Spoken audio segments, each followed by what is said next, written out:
She's on point with a lot of stuff, and I am Mhm. gonna listen. I'm gonna do these little school board meetings and stuff. I'm gonna, it's gonna one step at a time though, because I'm not trying to overwhelm myself like I told everybody. Also doing the little meetings. I gotta work. I got the kids, so yeah, I'm gonna do it one step at a time though. Okay. But I'm doing these lives like I told everybody so that we can get a little better understanding so we can all learn a little more about our history because without our history, we're not going to understand our present and we sure as hell not going to understand our future. So how about we learn a little bit about our past before we try to jump the gun and think that, these creatures that they're making us think are real because we thought the same thing when we thought Count Dracula was this guy that would climb through your window and bite your neck and suck all your blood out, and it's not really like that.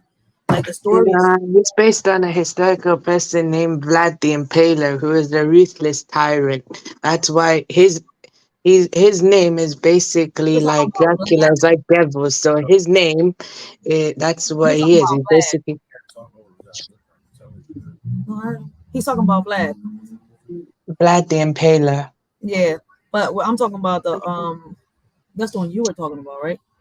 Yeah, it's basically Vlad the Impaler is the inspiration for Dracula. But he was nothing but a prince. So Yeah, his dad, beside, I think it was his dad before that, right? The Count Dracula, because they talk about Vlad the Impaler, but then his dad, the Count Dracula. No, see, it's two different ones. They're the act we talking about, and I'm talking about the actual Count Dracula, the owner of the castle, the underground, the one that did the sacrifices. So yeah, but either way, both stories, when you look at both Draculas, neither one of them are bats that climb through your window.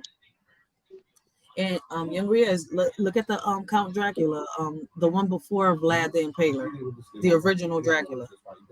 okay, I'll take a look. Yeah, it's the prince. During your Egyptian time, all this stuff. He was actually a prince. Yeah, and I think that he was like, Yeah, that's how um, Vlad the Impaler came about. So that's okay, why I bring, that's why I talk about things like that. So many things that we really don't know about. And instead of saying, oh, this is not true, some of us really do need to do our research about that. But once again, me personally, I don't think there's aliens out here. I think that what y'all see as aliens to me was what they consider the angels in the Bible. What y'all see as dinosaurs are the dragons from the Bibles. Like there's only but certain animals that were in the ark. If you wanna like, even in the video earlier when I was showing it, it showed like it wasn't all these animals that they have us thinking about. I could just keep on down the line. Like when they talk about the princesses, the goddess and the goddesses, like it could be true. Like they made us think that God didn't have a wife. But if you look at the book of Enoch, the man that appears throughout all these chapters in the Bible, he talks about sitting next to God and his wife. So why do y'all want to like eliminate the existence of there being a goddess? So I see why so many people are confused when it comes to, is this world real? Do we live in reality? Is God real? Like, do aliens exist? Do zombies exist? Do all this? It's like, I get it. But if you want to go by logic, just follow the truth. Just connect the dots. 2 plus 2 is what? 4, right? 2 and 2 is 4. So it's all about us re-educating and doing our research instead of following a trend or going by lies or going by what he said or she said. Like there's so many things that are out there being said, but unless we read it and decode it ourselves, because for those of y'all, like Miss April said, the Bible are stories. And to me, the Bible is more like a puzzle piece to me to figure out what our history is about. And if you decode that, John, and put the places to where they belong like a puzzle, you could actually figure out our past to learn what's happening right now in our present to understand what's going to happen in the future and what we could probably do about it. And I'm going to say probably because some people are too smart for their smarts. Yeah, very much. One of the most interesting chapters in the Quran that interests me the most is the one about the smoke. That one was the one that interests me the The most. one about the what? Smoke, the smoke. Okay, what's that one about? I haven't heard it. Mm, no, I've heard about it, but I can't tell the story because I can't remember too much. So Oh, I'm okay. not too qualified on certain stuff. I can give you simple stuff, but not the advanced stuff. I'm not at that stage. But that's like a part of the Bible, or like that's just a book. No, it's a part of the Quran, but you can The use the Quran. Quran to actually help you see what's missing in the Bible as well. So yeah, you have a point there when you said though. Yeah, you can use the Quran pretty much to you can use the Bible to help you see what's missing and stuff like that. So yeah, both books are when you put them both together, take out certain aspects and read them together, you understand. Facts. And that's what I be trying to tell a lot of people. I'm not just gonna go by he say, she say. I'm gonna do my own research. And if anything, I'll just put all the books together and try to see what's the same in all the books and see what changes in all the books. And I've seen what changes in a lot of books. I've seen what's the same in a lot of books. And to be honest, they all got the same goal. They believe in a God, but they all do the same thing. They hid certain things from us, all of them, whether we like it or not. Because if there's really more than one God,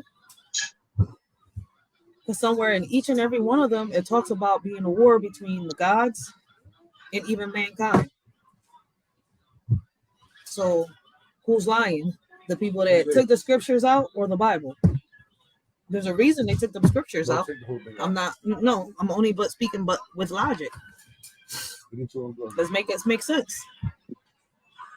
So Yeah, but also the problem is though with the Bible as well. It's like they made different versions in different language, and then the original message got lost along the way. When it's you like act with the Quran as well, though, it's in one language, but you have multiple translations. You have to read the original language to understand the translation with it. So that's what I've got.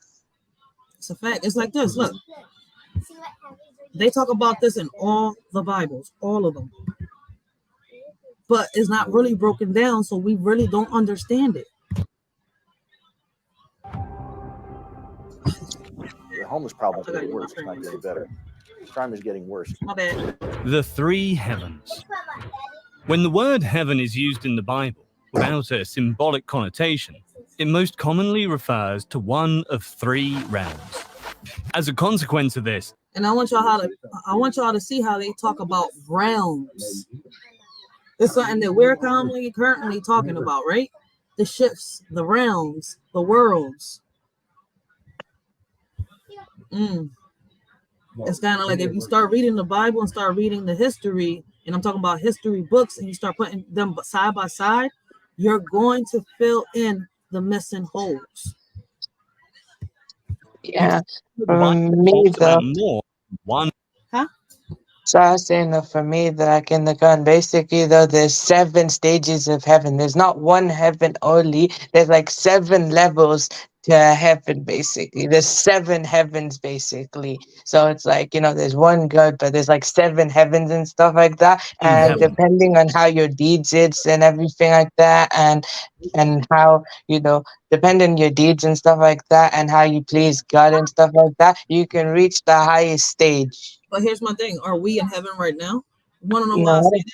We've never been taught about these three heavens. We've only been taught about one heaven and about hell. But I've always Hmm. been curious about the way the Bible has said everything. Even in the Quran, it talks about the heavens. But how many heavens? They only break it down to three. So could we be in heaven and if we mess up, hell is where we end up in? Are we supposed to be making the best of it while we're here and we're messing up because we're going by what the Catholics are saying, allegedly? Let's watch. Yeah. That's why I said we're gonna watch the videos, react, come up with our conclusions and our opinions. And I'm gonna play a little bit of this, and I'm gonna have to end the live because I got some things to do. And then tomorrow we'll pick up on part 3. Okay. Number one, the first heaven, the atmospheric heaven. The atmospheric heavens include the air that we breathe, as well as the space that immediately surrounds the Earth. The section of the atmosphere that extends approximately 20 miles above the Earth is referred to as the troposphere, while the area above it is known as the stratosphere. In religious texts, this region is often referred to as heaven. We see this example in Genesis 6:7.